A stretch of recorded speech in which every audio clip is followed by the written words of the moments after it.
Hello, everyone. Good morning, good afternoon, and good evening.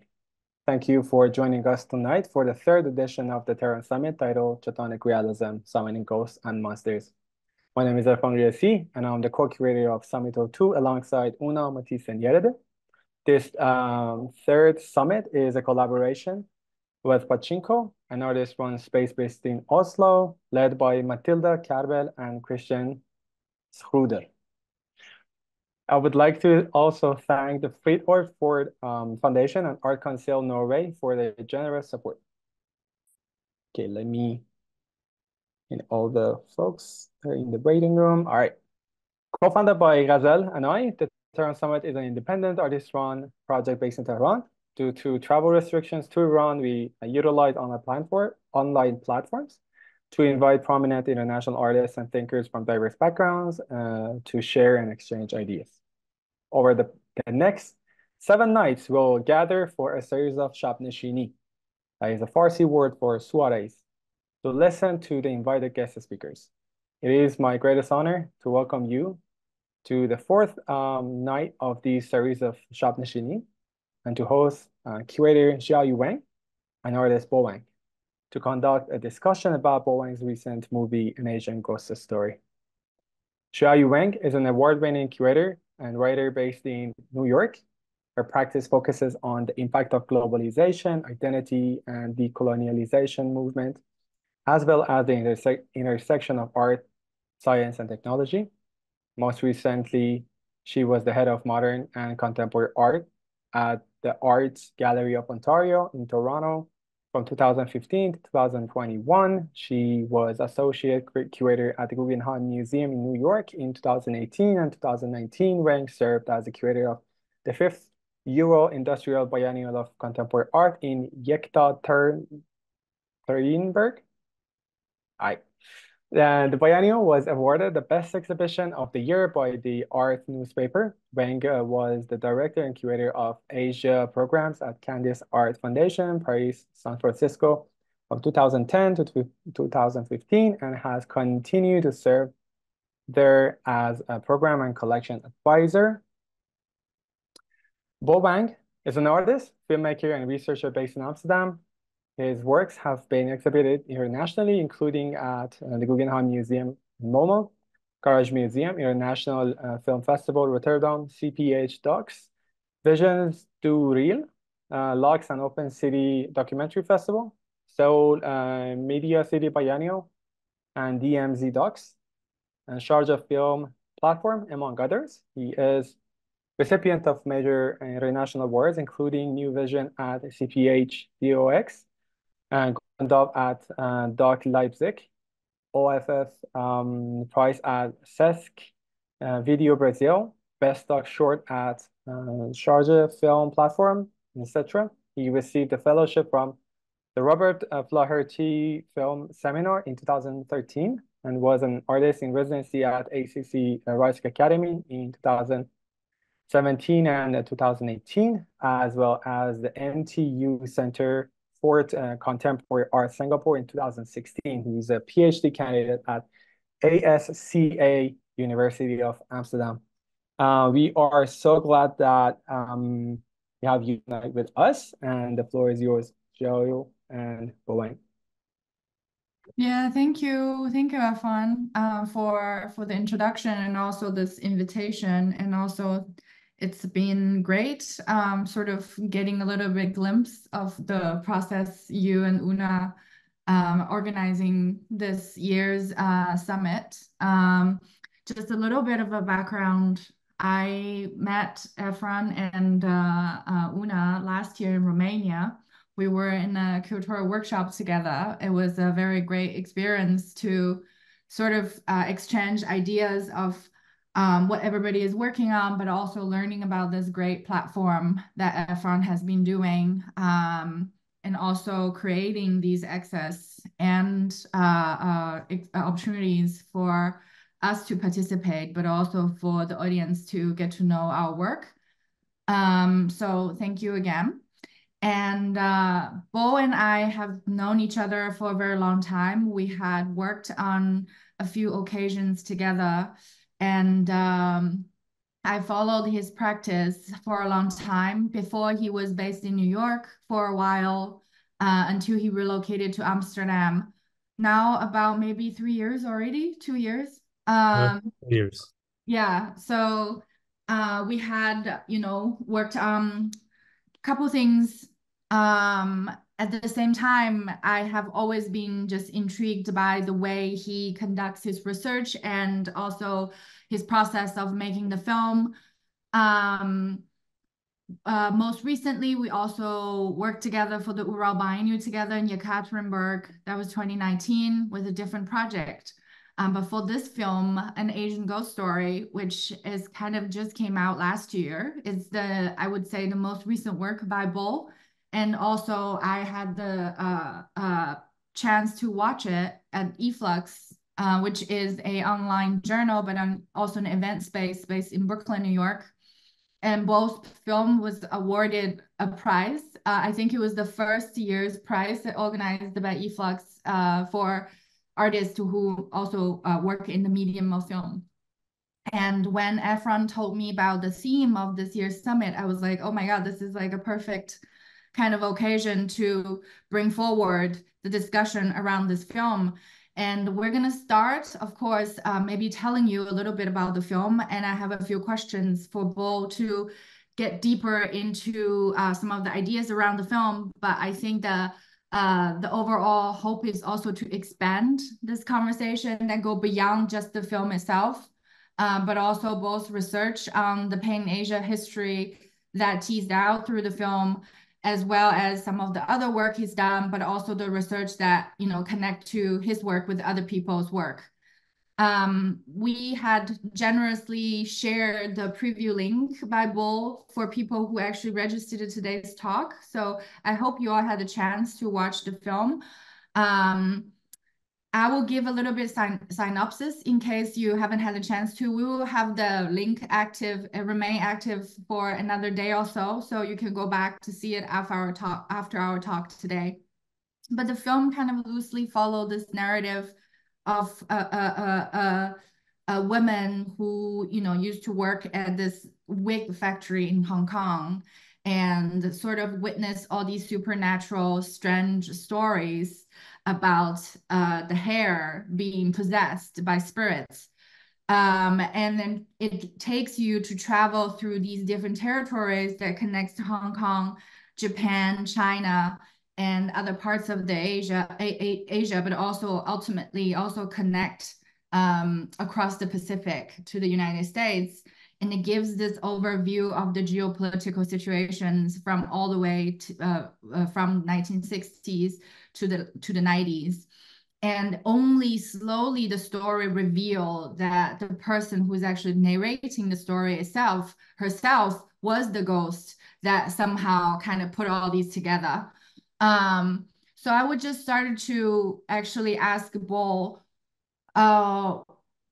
in one of the narratives in the film, there is a scientist explaining, sort of comparing human hair's liminal status. And he describes it something that your flesh, your body would be dead and rotten and decomposed, but your hair would still be there. Sort of a thing that sets in between life and death. And with this figure of the ghost, similarly in this liminal in-between space, and also the city of Hong Kong, which is also sits in this in-between place with the so-called liberal West, democratic West, and the dictatorship, the authoritarian China. And I just wanted to maybe give us a little bit more kind of background as how did you put all these together, how these connections and similarities are coming afore. Yeah, thank you, Xiaoyu, for this very detailed, wonderful introduction. But also, I would like to say thank you first to Irfan, Una, Christian, and Matilda for the invitation. And also I have to say that it's such a unexpected timing to talking about ghosts. In the Tehran summit, I think something interesting is happening here. But anyway, so back to the story. I think like for the Asian Ghost Story, the film initially was was commissioned by an exhibition space in Hong Kong for an exhibition themed around textile industry and the history of modernization in East Asia. So I was approached by this curator at the beginning of COVID, and then so she wasn't giving me any kind of particular suggestion, but just asking for if I'm interested in certain proposals. And so I came across a news back then about how the COVID, after COVID, the price of wigs globally has tripled, and as a result of North Korea closed its border.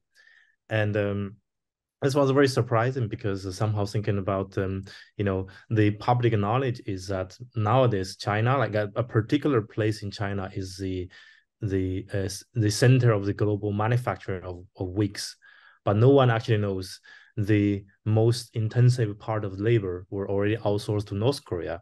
It was only after COVID that kind of shut down the border between China and North Korea that people started to understand there's a kind of shadow business, shadow industry that's kind of behind this kind of very lucrative wig industry. So that's how this kind of very strange news started to draw me into this story of hair and start thinking about this and this quality of this material, how it has such a kind of fluid form. It is very material, but it also has a very, very diverse and cultural meanings in different contexts. I mean, of course, in Iran, there's like very lots of social meanings about hair, and also it has very gender implications. So I was thinking about what can I do with this rich material, and and also thinking about the location of Hong Kong, because the exhibition happens in Hong Kong. So I was thinking about how can I engage with this kind of locality, where Hong Kong functions, and as this sort of from the 60s, 70s was one of the major hubs of hair industry until the communist hair ban was imposed by the United States in 1965. So all this come together, and also so I think what really stayed with me was the notion of liminality, how thinking about this here as a material that can have different forms, can also function at different level, can function in the material level, but also can function in the imaginary, but also can discursive level. And like aesthetically, I start thinking about also lots of the Hong Kong horror films which I watched, when I was a child. This notion of this superstitious practice that has been almost like part of everyday practice, and how is that sort of general notion of in between of Hong Kong as a city that sits in between the capitalist world and socialist world, and also East and West, respond kind of, so maybe this kind of in between liminality can be projected into the subject of here. I think that's kind of where I started. Yeah, I don't know if that's fully cover Xiaoyu's question, maybe, but we can that's great. bounce back and forth. Yeah. For sure. I think we're gonna venture into other questions. We're constantly kind of brings us back anyway. Yeah, so I feel like you mentioned about the idea of the wig actually came from this news of the price tripling, but at the same time, I think this long hair, the imagery of this long hair figure is also a reoccurring, I kind of like a reoccurring cultural imagination in many of the ghost stories across East Asia. The figure towards the end of the film, where is this ghost revealing being interviewed. So she's faceless, basically, have this long black hair covered her head. I just also find that image so specific to a kind of psychological horror cinema history that connected to perhaps a lot of our upbringing. And also reminds me of this Japanese cult movie, the horror movie The Ring. It was from 1998. It felt like such a long time ago, but I still remember watching it as a kid and get completely terrified by it. But like, I think the main character shares a similar kind of look where this long hair covers her face, and she was in a white dress, sort of just crawling out of a whale, and then in the television and all that. So I just want to also ask a little bit about, maybe you could give us a little more context of how different cultural imagination of ghosts is manifested through, you know, this work, and also through the connection of the hair and the wig. Yeah, thank you for the question. So first of all, I think maybe you know, this material here itself is so transcendental. It's really kind of can travel through different cultural boundaries, and it kind of relocate itself into different kind of cultural meanings, which I think when I was working on this project, you know, by doing a lot of research, looking at different kind of cultural history of the hair, I start realize how rich this material can be, how it can be all this kind of device that, you know, connect different sort of experiences of, you know, personal, historical, and political stories. And so if we're thinking about this idea, this image of this kind of you know, faceless woman, this woman covered by hair, like you said, there's it has lots of strong presence in Japanese horror films, but in Asian Ghost Story, I was particularly referring to this figure from Southeast Asia, from both Indonesia and Malaysia, locally called Pontianak. So Pontianak is this woman figure that's supposed to be very beautiful and super seductive, but once you approach her, she will eat you, and she will reside in the banana trees and everything. And strangely, you know, like so the name of Pontianak is actually the name of Pontianak. Pontianak is, as a name, can both refer to the ghost, but also to a city in Borneo, which is actually a city that has a large number of Chinese diaspora since I think in the 18th century. And so the starting point of this was, I mean, I will also follow doing some research on archives of the hair tree, because you know, when we're thinking about how this world during the 60s, 70s was divided by the two big campaigns, and Hong Kong was kind of middle point. There's also the sanction of the communist hair ban imposed in Hong Kong. But then if you zoom in further enough, there's always some kind of loopholes. People find different ways to navigate themselves through. So I found the stories of these and hair dealers, both in Hong Kong and China. They managed to smuggle human hair into Southeast Asia, in Malaysia and Indonesia, and ship back to Hong Kong, pretending those hair are not Chinese hair, but instead of Malaysian or Indonesian hair. And to an extent that, I mean, there's kind of estimation that, and the amount of hair that has been collected in Indonesia and Malaysia totally exceeded the sort of the amount of hair people can supply based on the calculation of the local population. Anyway, so I was thinking about how this also kind of shadowy business, this kind of this undercurrents of that lies below this sort of globalized order, as how we see it, actually has a strong presence that transcends different kind of border, different kind of categories, how we understand how we understand the world works. And by thinking about that, I start to make connections with this kind of shadowy figures of different kind of cultural imagination. For instance, Pontianak, you know, it's this kind of this kind of female ghost who's like very, very fearful, very, very, very dangerous. But I think that the question I have in mind when thinking about this figure was, but what happened to this figure? What if she was also happened to be sort of taken to be kind of absorbed into this kind of wig business, because apparently she had long hair. And then what would be her point of view? What would be, you know, can we give her a voice? Because also thinking about those kind of ghosts, you know, like in the rain, in Pontianak TV stories, like they never speak, right? They're like animals. They came in, they bite you, they stay in the shadow.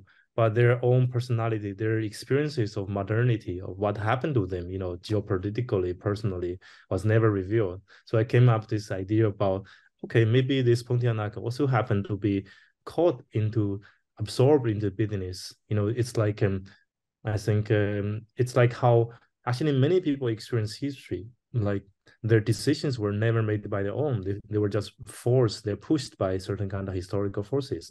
They ended up in one place. They probably didn't know how to deal with it. So, and for me, I would like to project that experience into the figure of the ghost. Yeah, that's really fantastic, and it's very well said. I like how you kind of have this intention of giving these characters a voice. Like also your connection you made about the relationship with history, because I also feel like in a lot of these cultural imaginations, these ghost figures are always being portrayed as, from a gender point of view. There's always this like women kind of I don't know, like a monstrosity in the womanhood, right? Like, because they're all like these female ghosts, and they come here to seduce you, and there's this really manipulative figure. But you're totally right. It's also itself is a kind of a projection. It itself is a male projection, because they never really have a voice to speak for their own will. So I thought that twist was really interesting. For that sense. Yeah, and I also, there are parts of the film, of course, if you had opportunity to watch it, I hope you understand it's a fiction. It's not like, it's not something like completely real. But at the same time, there are a lot of elements in the film are actual events that happened, because for me, there's this constant push and pull. I was trying to figure out which part is real, which part is fictional. There's things that are so absurd to the point where you were like, that's definitely is made up. But then you mentioned about the sanction of the Chinese hair, because in myself, I think that part of the narrative was so uncanny, and it's almost ridiculous, because you have to tell the difference between Chinese hair and Korean hair, or hair from Southeast Asia, where we all have these like dark hair. So I thought that was like a made up part, but obviously it seems to be real. Like it was part of the kind of the Cold War sanction on trading. And then, there are events that happened that mentioned in the film. For example, the 1962 riots in Hong Kong. And also you connected towards the end of the film of the riots in 1992 in Los Angeles. These are real events, which, I get it. So I'm just kind of interested in for you to tell us a little bit more, how do you deal with these complex amount of material? Like, how do you make these connections with all these, real footage, real event, historical incidents? And how do you come up with the fictional narrative part of the film? Because, one would call this is a style of the essay film where you use the story to tell the truth, where documentary might actually be incapable of doing. Yeah. So I think for me, the figure of the ghost, the hair.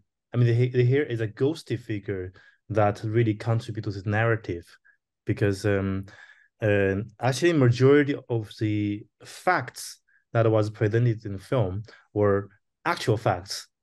And there was if you already watch it, and there's this kind of white guy who's sort of presented as a scientist at the beginning, but later on he kind of started to try to sell this kind of device.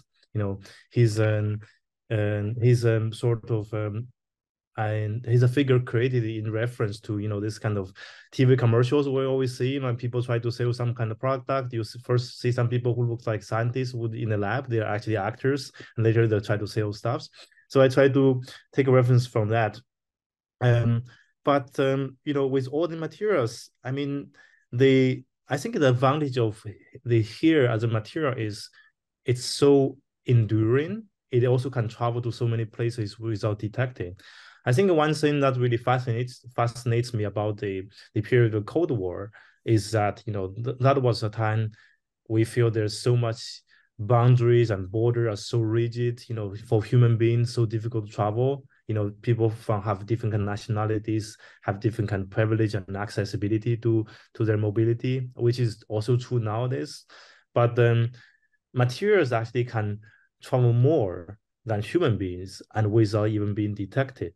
So I try to speculate this kind of memories, this kind of experience of the material, how it can be in different places, and using this material, this kind of story of the hair, as a narrative device to connect all the seemingly disconnected histories. For instance, you mentioned about this two riots, which is actually quite important for my film, the 1967 riots in Hong Kong and 1992 the LA riots. This was inspired by an actually academic article, and this one scholar, Jason Petrulis, he's based in Hong Kong. He writes about materiality during the Cold War. So I was very inspired by one of his article. He talking about how this hair industry from Korea brought to the States actually reflected on also the hair as an object, participated in the escalation of racial tension building up towards LA riots.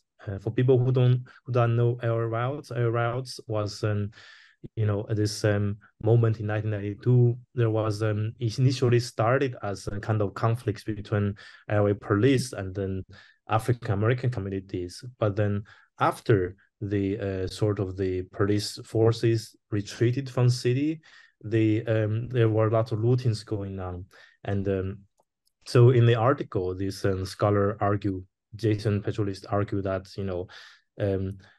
before LA, because also like if you look at the widely circulated images of LA riots, there are lots of footage of Koreans organized to fortify their own business because they're all the Korean men had military trainings. So somehow this sort of moment of chaos in LA has been in the media, has been highly portrayed in this kind of Asian, African, racial tension and conflicts in many ways. So in this article, Jason Petrulis argued that even before LA riots, there was a kind of tension built on here because starting from 70s, South Korea basically monopolized the manufacturing of human wigs. When the immigrants came to the States, they also own all the business. So starting from 80s on, there's already kind of tension between African American communities who are the major consumer of wigs versus the Korean store owners. So that kind of became this kind of background of the tension in 1992. And so the point is that I think that one of the point is that this kind of commodity, its circulation, it's kind of this kind of flow or movement were sort of shaped by American imperialism, throughout 60s, 70s. But also this tension, this object also become kind of boomerang that also bring back tension into America itself.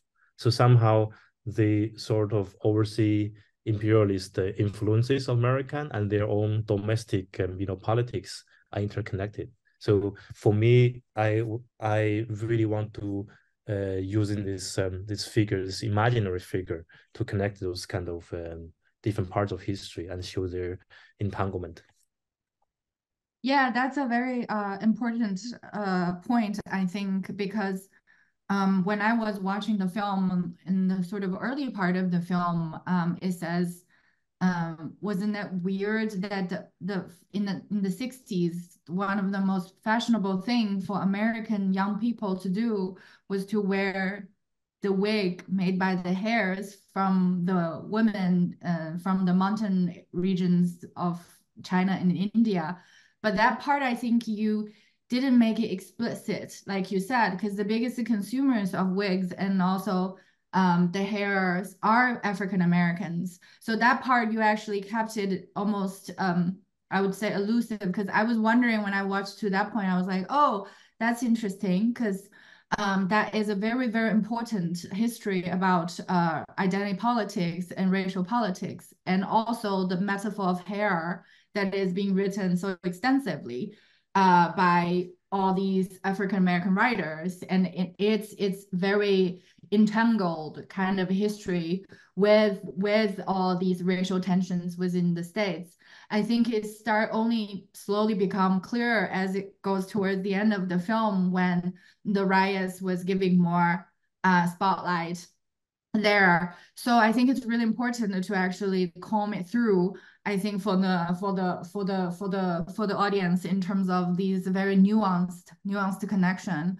And I also want to point out, because the 1967 Hong Kong riots have very different, basically, I would say, triggers or political reasons behind it, because it's more started as a labor dispute, and then it unraveled into a big protest against the colonial rule of the British.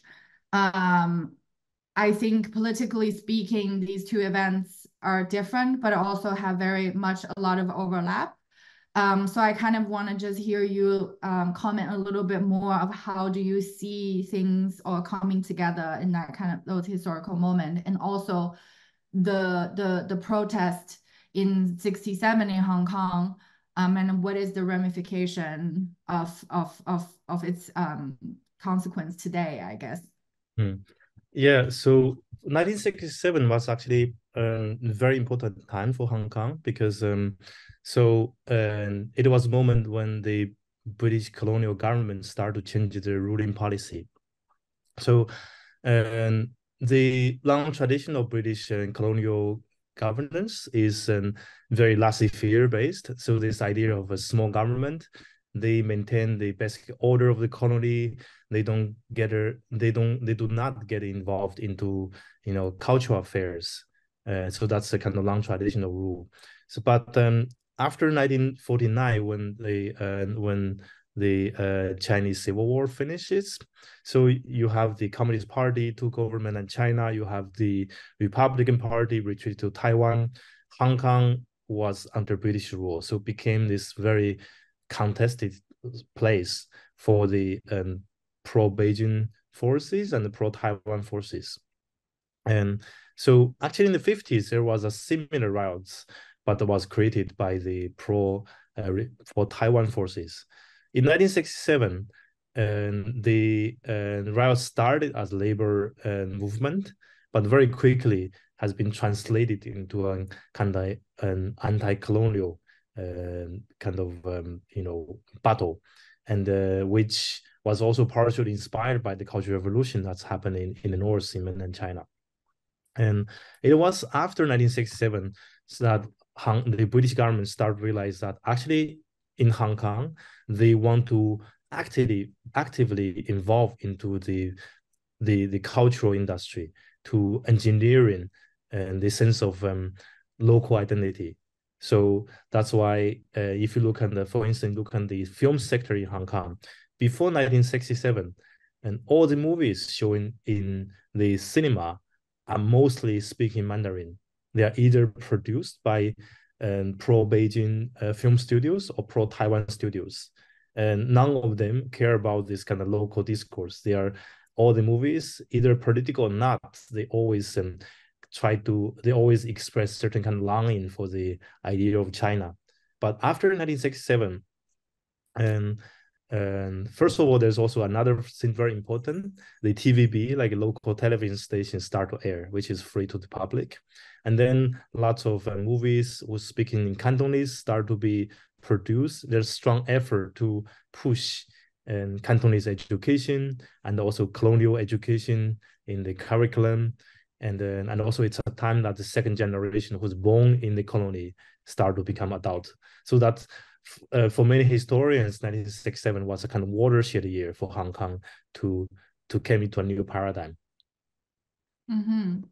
Yeah, I wonder, because a lot of your other works, your earlier works, also deal with this particular history with Hong Kong, like the colonial history through other forms of storytelling. And I also, if I remember correctly, this is actually your first sort of fiction movie. The previous work are more like a documentary style. And so yeah, I'm just curious. I would love you to comment a little bit more of how sort of you see your work evolving, and also how do your research on basically specific history of Hong Kong kind of have shifted or evolved as the political events kind of unfolding itself. Mm. And Hong Kong has changed a lot also in the past decade or 2 decades since the handover. Yeah, Hong Kong. I mean, first of all, I was not born in Hong Kong. I did not grow up in Hong Kong. But I think for people of my generation who's born in China, mainland China in the 80s and grew up in 90s, the culture of Hong Kong, both cinema and pop music had such a strong influence. And I think we grew up with certain kind of imagination, which of course later on we realize it's very different from how Hong Kong and also the discourse of China is felt locally, but somehow that imagination has been an integral part of this kind of upbringing of me, of also of my generation. And so I think when I first started working with the few film projects back to 10, 12 years ago in collaboration with a scholar friend based in Hong Kong, I was very interested in the complexity of the city, how it's politically situated in this kind of in-between space, and also how many of the things are very difficult to theorize. This is so elusive, so certain kind of feelings, also like even in the more kind of popular scene, people would say Hong Kong is a city of a borrowed space and borrowed time. This notion of elusiveness has been very pervasive when you look at different things. So for me, I think when I first started working researching on the space and the colonial history of the city, I was very fascinated by how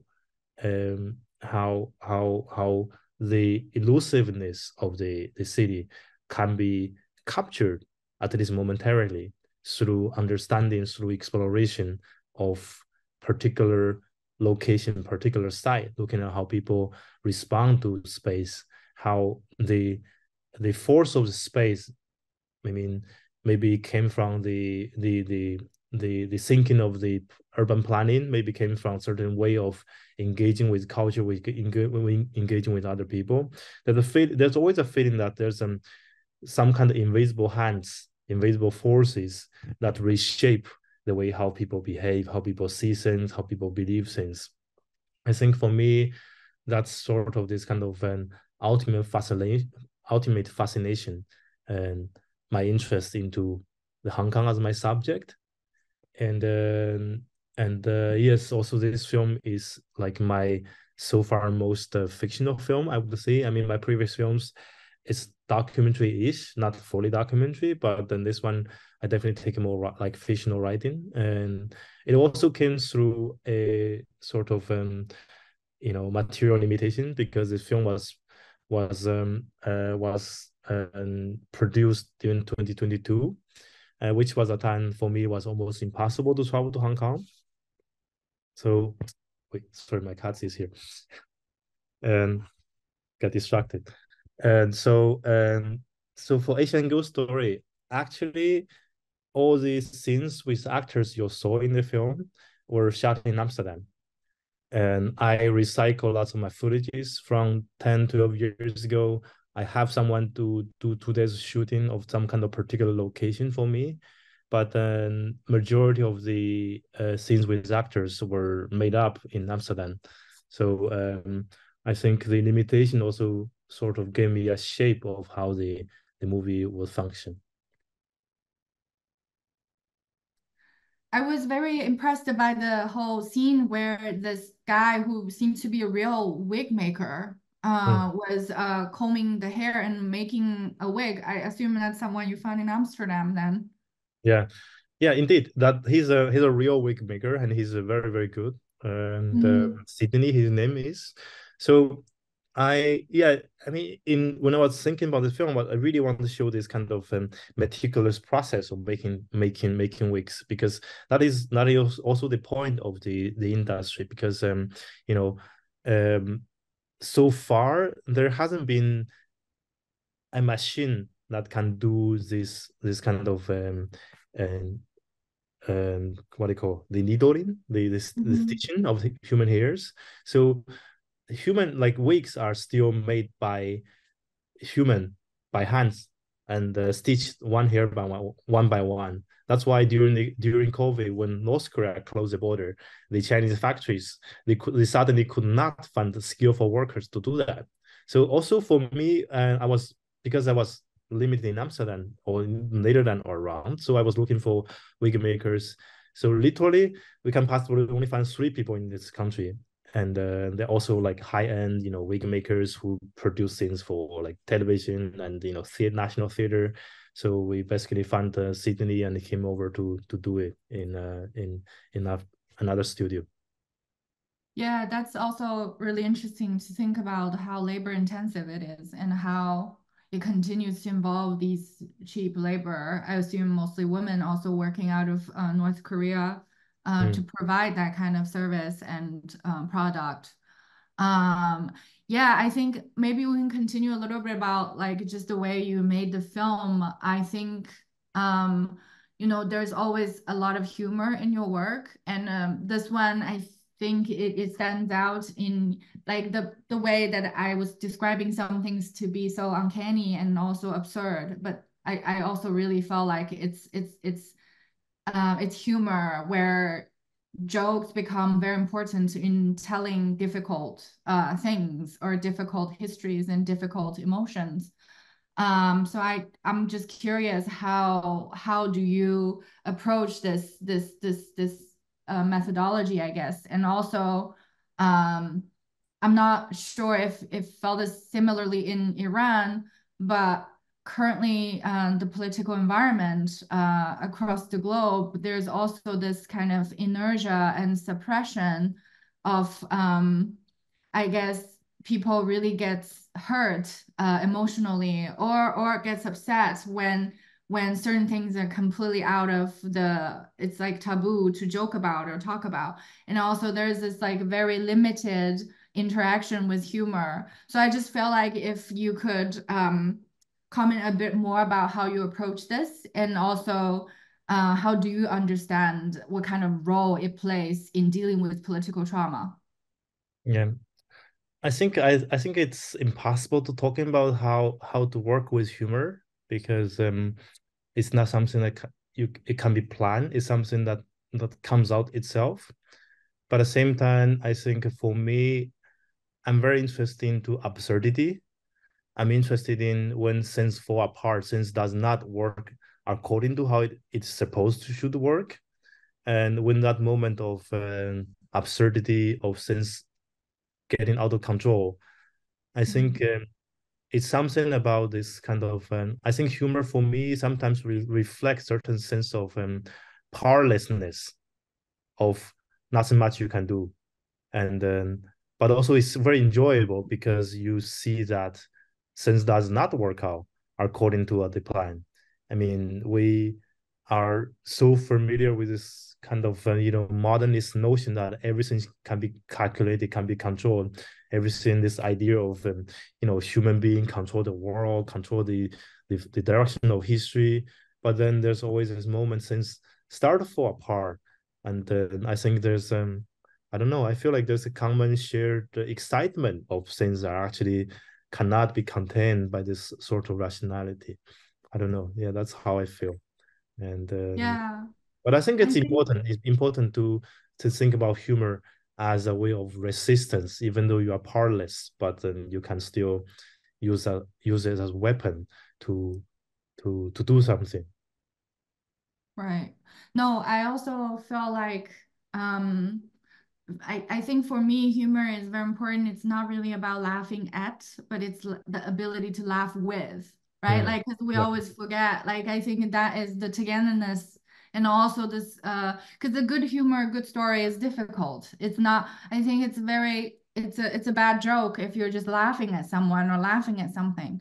But in order like to have a good joke is actually quite difficult. I think it's also about mobilizing the collectiveness, because it's this collective enjoyment and collective joy.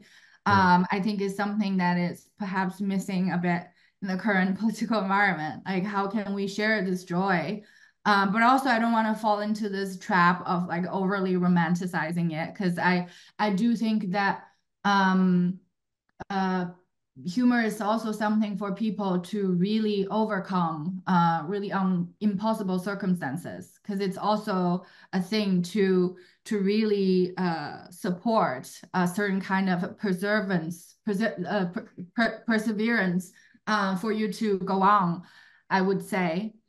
Yeah, okay. So I think my last question, I wonder if you can tell us a little bit more of what you're working on, and also any other kind of imaginations or projects around the figure of the ghost, and is it going to go anywhere else, and there's any other things that coming up? Yeah, I think, I mean, primarily, to be honest, I'm writing now. I'm in a moment to like try to finish my PhD dissertation. So for now, I'm not planning any real production for this year, and for art. But at the same time, talking about ghosts, I think for me, ghosts can take different forms, right? Ghost does not have to have a form of ghost. Maybe there are ghosts we cannot recognize them as such as ghosts, but they function as a ghost.